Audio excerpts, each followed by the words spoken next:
तो दोस्तों सभी से नमस्ते करती हूँ, उम्मीद करती हूँ सब अच्छा होंगे, स्वस्थ होंगे, मस्त होंगे, अपने अपने काम व्यस्त होंगे। दोस्तों आज हम देख लीजिए बाग में आए हैं, अच्छा लग रहा है दोस्तों। इतना बड़ा बड़ा आम हो चुका है, कितना बड़ा दिखाएं आप सबकी। इधर सगरा है, इधर भी सगरा है, और इधर देख लीजिए आम है सारा। अच्छा लग रहा है दोस्तों, देख लीजिए कितना बड़ा बड़ा आम है। आम देख लीजिए दोस्तों कितना अच्छा लग रहा है। तो दोस्तों देख लीजिए हम बड़ी दूर आ चल के आए हैं वीडियो बनाने के लिए।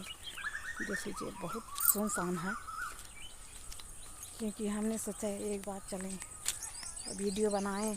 अच्छा लग रहा है दोस्तों, अब बड़ी दूर आए हैं। देख लीजिए हरी मछली का रखाने का सगरा है, इधर भी है, इधर भी बाग है, इधर भी देख लीजिए गेहूं है दोस्तों। और बड़ी हमने सोचा एक बार चले आप सबका दिखाते हैं वीडियो बनाकर। तो दोस्तों कमेंट करके बताइए कैसे लग रहा, कैसे नहीं।